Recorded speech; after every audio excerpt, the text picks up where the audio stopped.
Hello friends, welcome to செல்லம் சமையல். இன்றைக்கி என்ன லஞ்சுன்னு பார்த்தீங்கன்னா, இன்றைக்கி நான் சாப்பாடே செய்யலை. ஏன்னு கேட்டிங்கன்னா, நைட்டு சாதம் மீந்திடுச்சு. அதை நான் புளி சாதமாக கிளறிட்டேன். இந்த புளி சாதம் பார்த்திங்கன்னா, கோவில் புளியோதரை டேஸ்ட்டில் இருக்கும். நான் ஆல்ரெடி ஏற்கனவே பண்ணி வச்சுருப்பேன் அந்த பேஸ்ட்டு. உங்களுக்கு வேணும்னா சொல்லுங்கள். நான் அதை டிஸ்கிரிப்ஷன் பாக்ஸில் நான் இதுக்கும் கொடுத்துட்றேன். பழைய வீடியோ போட்டிருக்கேன், பாருங்கள். ரொம்ப டேஸ்டியாக இருக்கும். யாரெல்லாம் இந்த மாதிரி பழைய சாதம் மீந்து போனால் நீங்கள் புளி சாதம் லெமன் ரைஸ் கலருவீங்க அப்படின்னு இருந்தீங்கன்னா கமெண்ட்ஸில் சொல்லுங்கள். இன்றைக்கி இதுதான் என்னோடய லஞ்சு. இதுக்கு தொட்டுக்கிறதுக்கு பார்த்தீங்கன்னா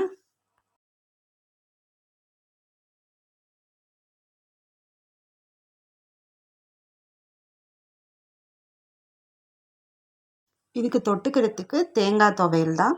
தேங்காய், காஞ்ச மிளகா, உடச்ச கடலை, ஒரு 2 சின்ன பீஸ் அளவுக்கு வெங்காயம் சேர்த்து உப்பு போட்டு அரைச்சிக்கிட்டோன்னா ரொம்ப டேஸ்டியாக இருக்கும். புளி சாதத்தோட கொஞ்சம் பிசைஞ்சு சாப்பிட்றதுக்கு ரொம்பவே சூப்பராக இருக்கும். சாம்பார் கூட தொட்டு சாப்பிட்டா ரொம்ப டேஸ்டியாக இருக்கும். யாரெல்லாம் சாம்பார் ஊற்றி சாப்பிட்டா பிடிக்குன்றவங்க கமெண்ட்டில் சொல்லுங்கள். இதுதான் ஆஃபீஸ்க்கு நான் இன்றைக்கி எடுத்துகிட்டு போகிறேன். வேணும்னா சிப்ஸோ ஏதாவது வடை ஏதாவது வாங்கிப்பேன். இந்த வீடியோ உங்களுக்கு பிடிச்சிருக்கும்னு நினைக்கிறேன். பிடிச்சிருந்தா எனக்கு ஒரு சப்ஸ்கிரைப் பண்ணிவிட்டு லைக் பண்ணுங்கள். Thank you friends. நாளைக்கு லஞ்ச் பாக்ஸ் ரெசிப்பியில் பார்க்கலாம்.